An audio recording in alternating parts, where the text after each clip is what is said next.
Respected Honorable Minister, sir, and all my colleagues. Here, I had an opportunity to meet Minister. The way he took forward the interest of steel building was amazing because I had an opportunity of meeting few days back of revival of large PSUs. He took a lot of interest to see how the capacities can run. So in Karnataka and all, we are from South, we call him as Anna first. Here as Anna, we like to tell, today we are in a very, very crucial stage because we, as said earlier by my colleagues, 50% of the production is coming from this sector, sir. Today, I like to tell the problems what we face and also way forward which you can help us, guide us, and take us out. Today, sir, from 2020, we can use DRI and sponge in replacement to scrap. We were getting lumps. Every mine had lump, which is a natural form of available material. With less energy, we can make steel. In 2020, most of the large mines went to large integrated steel players.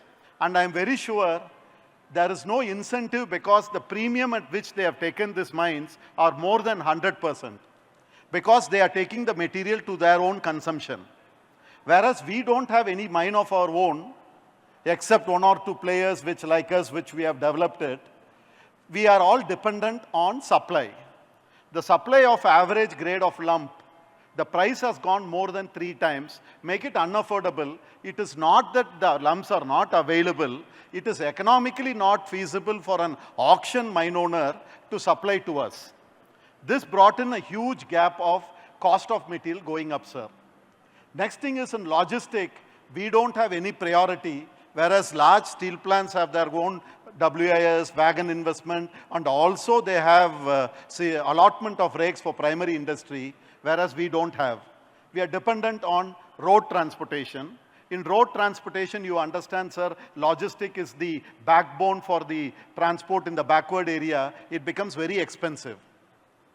So with this, sir, with all these things, the raw material cost has gone up unprohibitively high. Unless this is addressed, because sustainability is first, our economical sustainability, because we are already, as a secondary steel producer told earlier, our carbon emission are the least. So way forward, sir, with your involvement, we request few things which we understand that it can definitely bring the raw material at an affordable price. Because, sir, we are steel manufacturers.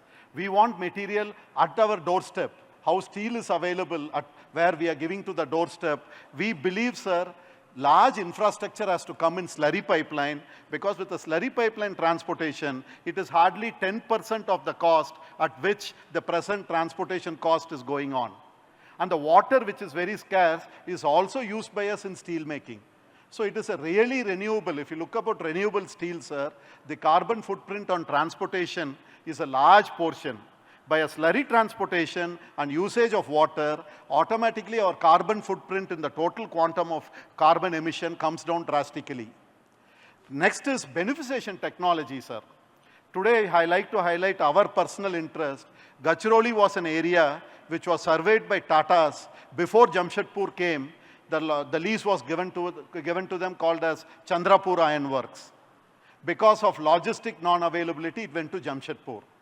Today, I have a privilege of running that same lease, and we explored it to find out after beneficiation, because ours is a non-auction, so that we wanted to spend on beneficiation, so that the cost of beneficiation also comes into the cost. It doesn't add to the premium. The grade what is coming out of that mine with our pilot plant, we are one of the best golden era of steel making with less alumina and silica. That means no impurity is there. Grades are coming as high as 67% Fe. With 67% Fe, with low alumina and silica, the carbon, energy what is required comes down drastically. Let it be blast furnace route, let it be DRI route, whatever be it, sir, this will be giving a raw material which is not dependent on any foreign sources. Because any scrap policy changes in a foreign country or their economics changes, we'll again be looking at it, and again cost of import, bringing the import of material from the port, everything becomes expensive. We have huge reserves. For example, sir, NMDC was the only operating mine on the Chhattisgarh. The continuation of the deposit, there is more than thousands and thousands of hectares of iron ore which is available. Now we have brought in a lot of social security there. We have used the community there to work with us. Today more than 7,000-8,000 people are working, and we are producing material which will be useful for domestic steel making industry.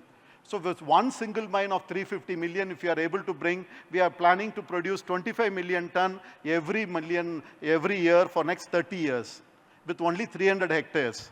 Right now, auction was given for 4,000 hectares, which I feel they will never be able to develop, because paying a premium of 130–140% in a backward area, I find myself doubtful whether those leases will be produced, or it is only to see that they have a resource security, sir.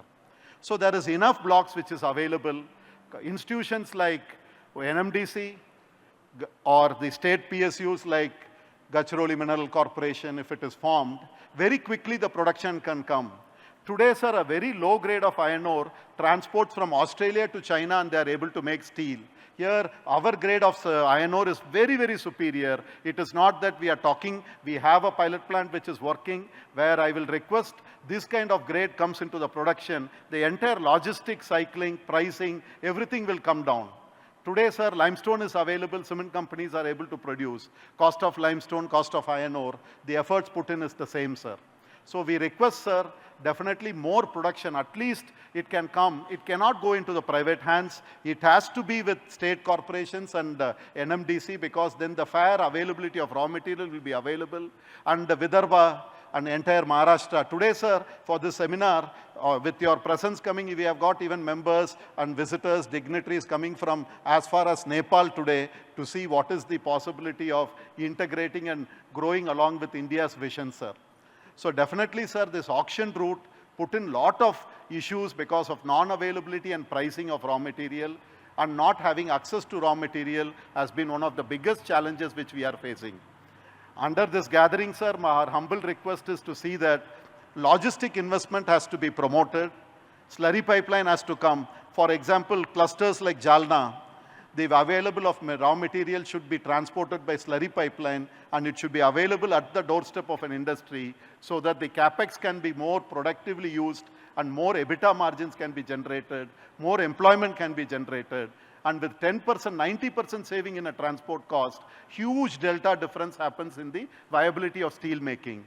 And iron ore pricing will definitely come down if more production can be brought into the stream. It can only happen if PSUs, state PSUs, because employment generation, huge production. Today in Australia, one mine produces 250 million ton. Today our NMDC is talking about 50 million ton. If you look at it, our hectare of 350 hectares of mine, we are envisaging to produce 25 million ton. So if you get this kind of 10 to 20 mines of this PSUs coming there, another 200 million tons of extra material coming there of very high quality, low alumina, low silica, and with high grade, definitely, sir, and green initiative with the ministries taking it, we will fastly able to develop. Because as told by my colleagues, any large project takes 7 years, 5 years to develop, whereas our route is much fastest, because most of them are all from business-oriented families and entrepreneurs are here. With this kind of entrepreneurship, sir, under your guidance, if you are able to bring this material supply and also logistic solution by only getting the PSUs to start and supply, it will be definitely a game changer for us, and we are all looking at your leadership to see that in your tenure, how we make a sustainable, green and economically sustainable steel making, so that if not for our exports can go up to our Southeast Asian countries and other places, sir. We're looking forward, and we are thankful for you taking out your time, and I'm very sure under your leadership, you will be able to bring in definite steps to make not only for us survive, but also prosperous, sir. Thank you, sir. Jai Hind.